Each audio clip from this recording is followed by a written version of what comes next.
Assalamualaikum warahmatullahi wabarakatuh. Baiklah, hari ini saya akan melakukan sosialisasi atau promosi kesehatan mengenai penyakit infeksi atau pneumonia. Apakah Bapak-Bapak dan Ibu di sini mengetahui apa itu penyakit pneumonia? Pneumonia atau bahasa umumnya dapat dikenal seperti penyakit peradangan pada paru-paru. Mungkin Bapak dan Ibu sudah mengerti atau belum terlalu mendalami mengenai penyakit pada peradangan paru-paru. Mungkin Bapak dan Ibu hanya sekedar mengetahui atau mendengar kata-kata, kalimat atau dari peradangan paru-paru tersebut. Baiklah, saya di sini akan menjelaskan mengenai penyakit peradangan paru-paru. Perkenalkan dulu, nama saya Dila Anjani Putri, mahasiswi dari Politeknik Aisyah Sumatera Barat, Prodi D3 Keperawatan. Setelah saya akan menampilkan mengenai materi penyakit peradangan pada paru-paru.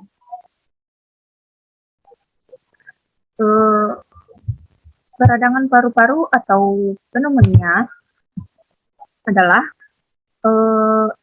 suatu peradangan parenkim paru distal dari bronkiolus terminalis yang mencakup bronkiolus respiratorius dan alveoli serta menimbulkan konsolidasi jaringan paru dan gangguan pertukaran gas setempat. Peradangan paru-paru atau pneumonia dibedakan menjadi dua, yaitu pneumonia community dan pneumonia nosokomial. Pneumonia atau peradangan paru-paru komunitas adalah peradangan yang terjadi akibat infeksi dari luar rumah sakit. Sedangkan peradangan paru-paru nosokomial adalah peradangan yang terjadi setelah dari 48 jam atau lebih setelah dirawat dari rumah sakit. Ada beberapa penyebab atau etiologi dari peradangan paru-paru tersebut. Misalnya saja penyebab di masyarakat ada beberapa bakteri, contohnya bakteri Streptococcus pneumonia, Mycoplasma pneumonia, Haemophilus influenza, dan masih banyak beberapa lagi bakteri. Selanjutnya penyebab yang terjadi di rumah sakit. Contohnya saja Bacillus usus garam negatif atau E. coli, Klebsiella pneumonia, Pseudomonas aeruginosa, dan aenerob oral. Ada beberapa proses patogenesis atau penyebab dari terjadinya peradangan paru-paru tersebut. Contohnya saja menyerang pasien dan lingkungan yang berinteraksi satu sama lain. Dalam keadaan sehat, pada paru-paru tidak akan terjadi pertumbuhan mikroorganisme. Keadaan ini disebabkan oleh adanya mekanisme pertahanan paru-paru. Adanya bakteri di paru-paru yang mengakibatkan ketidakseimbangan antara daya tahan tubuh serta mikroorganisme dan lingkungan. Sehingga mikroorganisme dapat berkembang biak dan berakibatkan timbulnya sakit pada pasien yang mengalami pneumonia atau peradangan paru-paru. Manifestasi klinis pada peradangan paru-paru atau pneumonia. Manifestasi klinis ini juga menjelaskan mengenai penyakit atau gejalanya.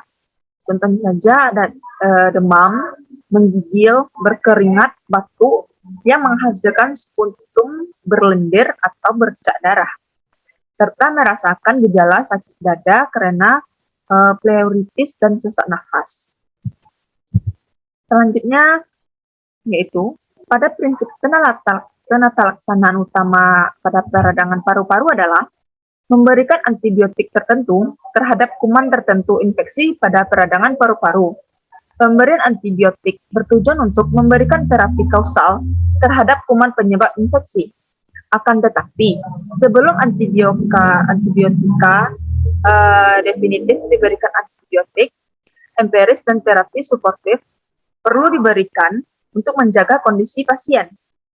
Dan apabila jika penyakit peradangan paru-paru ini tidak diberikan pengobatan yang baik dan terapi yang baik, maka akan menimbulkan komplikasi. Akan tetapi, ada beberapa pasien, khususnya kelompok pasien yang memiliki resiko tinggi, mungkin akan mengalami beberapa komplikasi seperti bakteriemia atau sepsis. serta abses paru, efusi pleura, dan kesulitan bernapas. Mungkin dari sini kita dapat memahami bahwa peradangan paru-paru tidak dapat kita anggap sepele, karena paru-paru adalah sumber pernafasan kita. Jadi, jika bapak-bapak dan ibu-ibu mengalami gejala-gejala yang saya sebutkan di atas tadi, mungkin lebih baik diperiksakan ke dokter dan mengetahui apa saja penyakit yang kita alami, dan segera dapat diobati. Sekian dulu sosialisasi pada hari ini. Saya ucapkan terima kasih. Assalamualaikum warahmatullahi wabarakatuh.